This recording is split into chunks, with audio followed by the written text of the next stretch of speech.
Hey guys, Mo here. Hope everyone is enjoying their Wednesday evening. Tonight's video, I want to do a juice review, as well as I want to talk about tidbits of the upcoming regulations for Canada in regards to vaping, which is Senate Bill S-5. So, first of all, as many of you know, I do follow Senate Bill S-5, and it's currently just finished the second reading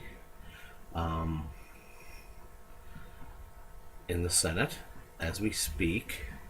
And there are definitely some major concerns with this bill in regards to the vaping industry in Canada.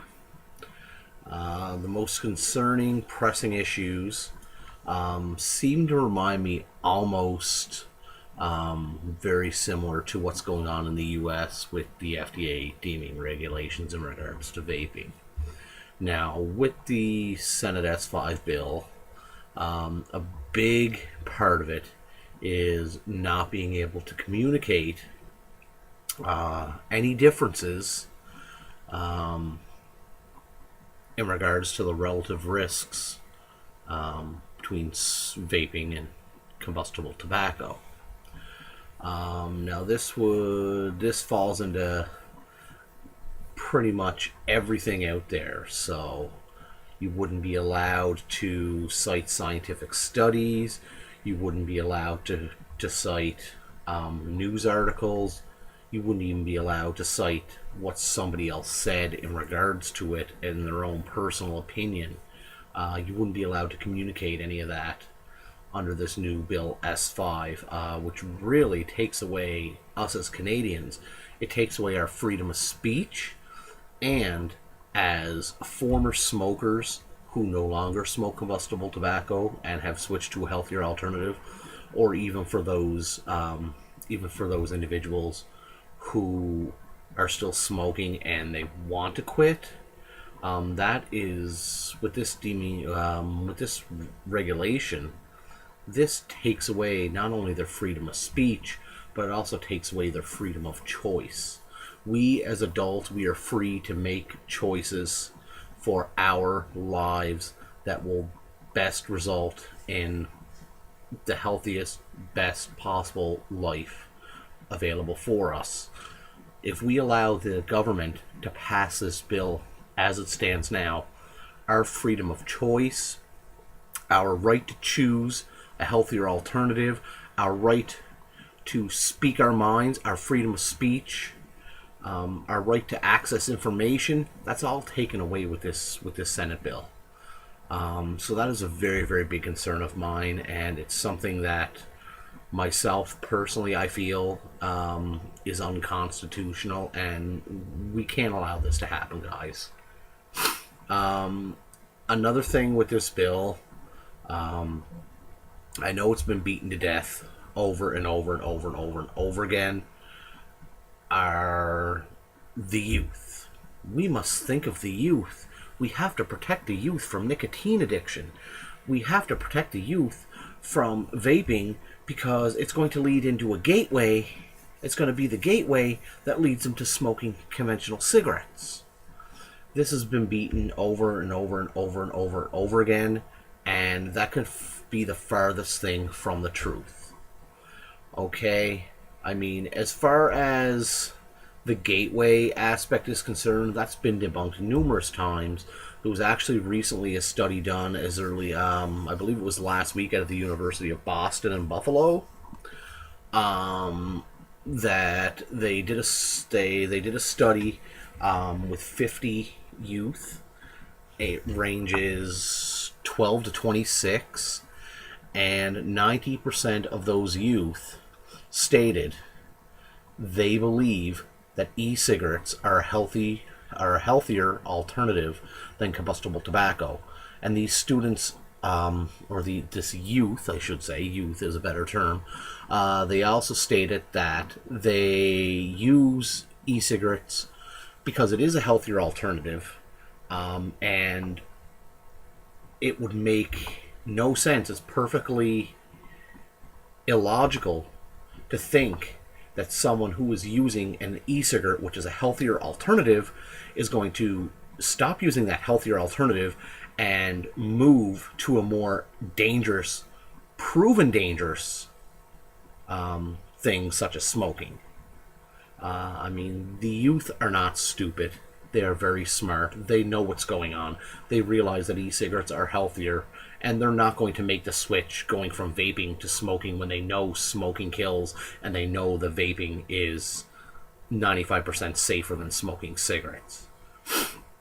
In regards to the youth nicotine addiction thing, it's not the nicotine in combustible tobacco that really gets you addicted.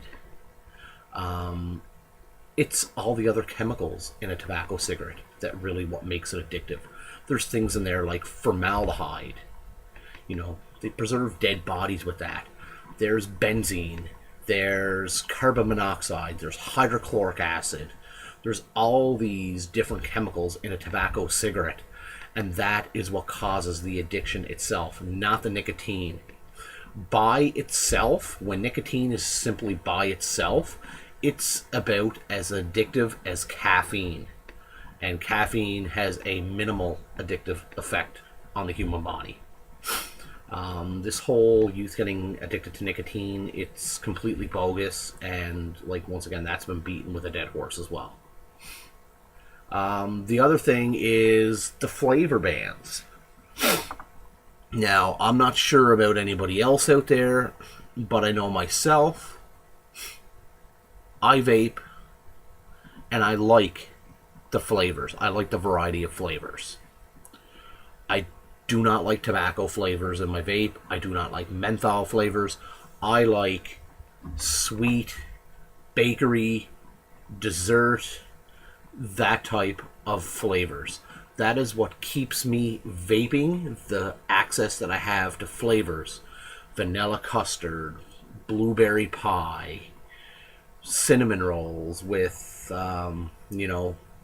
with frosting, butter pecan pie, butter pecan brulee, Campino, peanut butter and jam, things like that. These flavors are what keep me vaping, and they keep me from going back to combustible tobacco. By banning the flavors, you're taking away our freedom of choice, and ultimately it's going to result in more people stopping vaping and going back to traditional cigarettes. Because the way the mindset will work is simply, you took away my sweet flavors, you took away my candied flavors, all that I can vape now is a tobacco flavor. That tastes disgusting, I'm better off smoking a real cigarette, and then that's what they'll do. They'll move back to a real cigarette. So instead of looking after and having the best interest of Canada, what it's actually doing, it's actually opening the door for people to go back to combustible tobacco. And once again, the smoking rates are going to increase.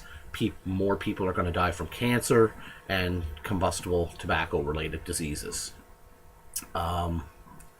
It's absolutely insane, and it's very infuriating for me to see this bill S-5. Now, it's not too late for anybody out there, whether you're a vapor, whether you're a shop owner, whether you're a shop employee. Now is the time to stand up. Now is the time for your voice to be heard. I urge you. I have already done it, and I am continuing to do it, and I'm letting everybody know else to do it as well. Now is the time to let your voice be heard. Write your local MP. Write Congress. Or not Congress. Write the Senate. Specifically the senators who have to do with this bill S-5. If writing doesn't work, if writing a letter by and sending it by registered mail doesn't work, if writing an email doesn't work, call their office. If that doesn't work, then at least call and attempt to set up a meeting with your local MP. If you do get a meeting with your local MP, please be courteous, be professional, but make sure you have a very informative presentation to present. Let him know what will happen. If Bill S-5 passes the way it is, this is what's going to happen. Local businesses in his riding, in his area, they will be forced to shut down. The economy will suffer greatly because of this. There will be people who will go back to combustible tobacco products. These people will get cancer, bronchitis, COPD, all of those smoking-related diseases. Ultimately, they will die. Okay? It is very important that you speak this information, that you tell this information. If you're writing a letter, tell your story.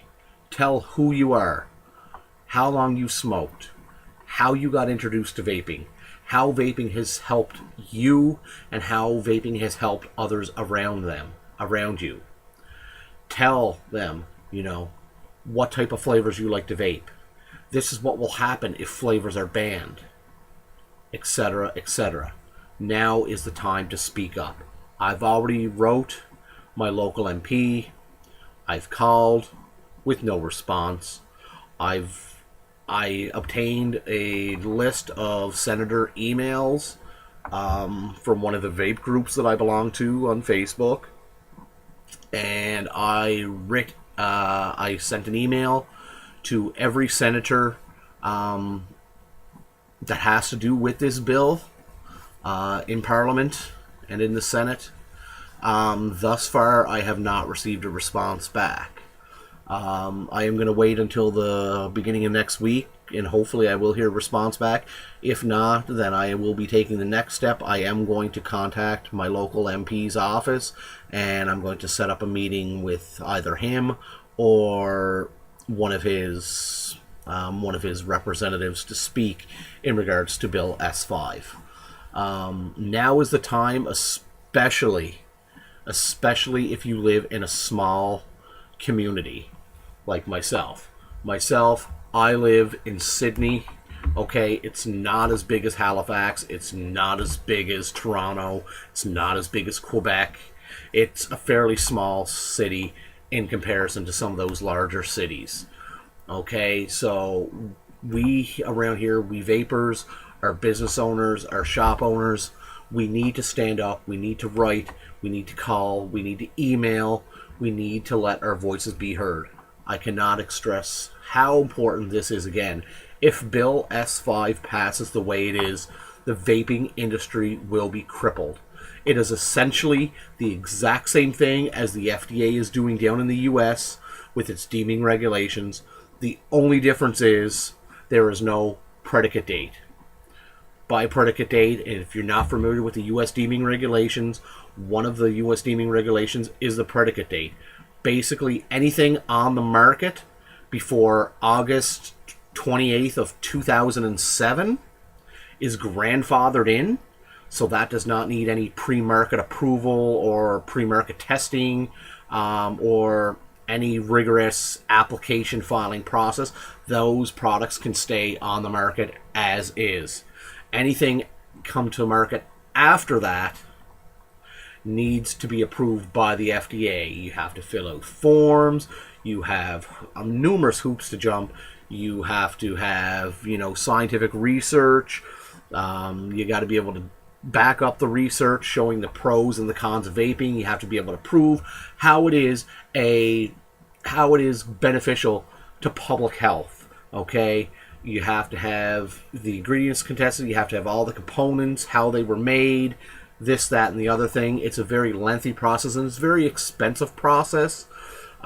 Typically for devices, it costs anywhere between $500,000 up to $1 million per device, and e-liquids is around $500,000 to $800,000 per e-liquid per strength. So, we are going to have to, according with the bill S-5, that is going to be a requirement as well. We are going to have to go through the same sort of type of approval process, get a pre-market approval.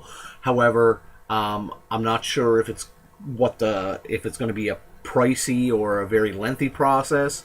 But essentially, the only difference between Bill S-5 and the FDA regulations is there will be no predicate date. So there will not be anything, as far as I know, that says, okay, any vape product on the market before this is exempt from the approval. Anything after that has to be approved.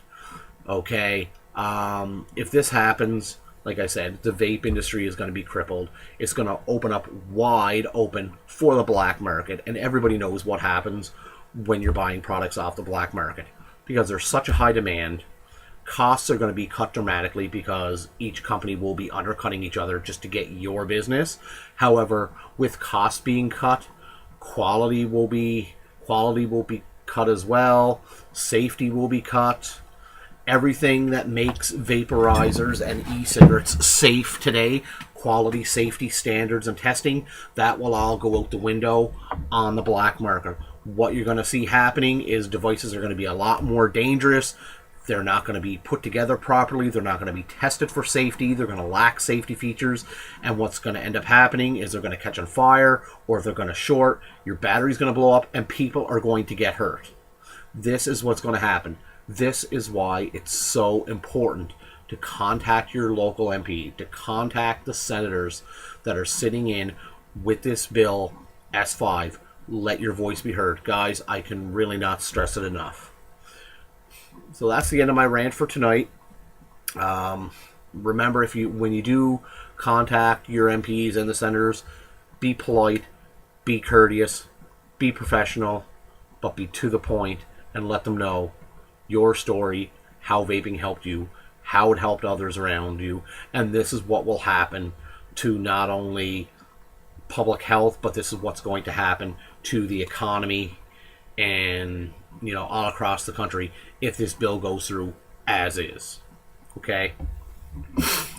That being said, second part of my video tonight, as I stated at the beginning, I'm going to do a juice review. This is from the Vapor Junkie line that I reviewed Sunday night. This is another flavor. It is called Campino. In case you're wondering, if you've ever heard of the Campino candies, it's exactly like that. Now, the flavor description is an expertly blended mix of fresh strawberry, toasted cheesecake with a deep cream finish. Once again, this is a Max VG juice, 3 milligrams of nicotine.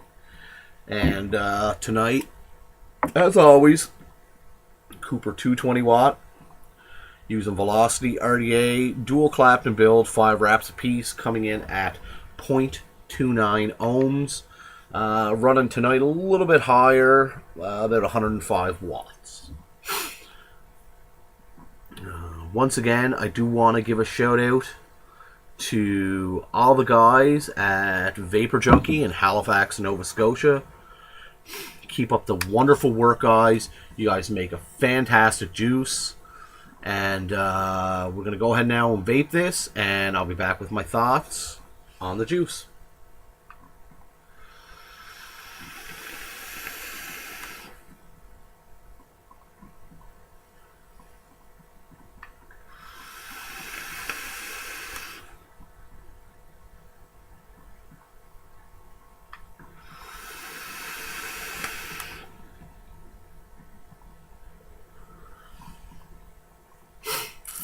Okay, guys, so with this juice, as always, it's Vapor Junkie. It's absolutely freaking amazing, okay? On the inhale, you get that nice, fresh strawberry taste, blended with the mild hint of cheesecake. It's not overbearing. You can tell it's a nice cheesecake flavor. It's nice and smooth. On the exhale, you really get that nice creaminess, very rich, and it just blends everything together just perfectly.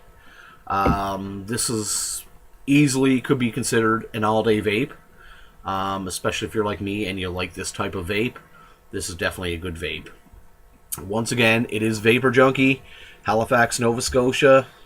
Thanks very much, guys, for the awesome juice. Keep up the good work. And if you haven't already, check it out. Once again, call, write, email your local MPs, email the senators in the Senate. Let them know your thoughts. Bill S-5. Till next time, guys. Everybody enjoy their evening. And I'm going to leave you with another vape, a couple clouds, and have a good night.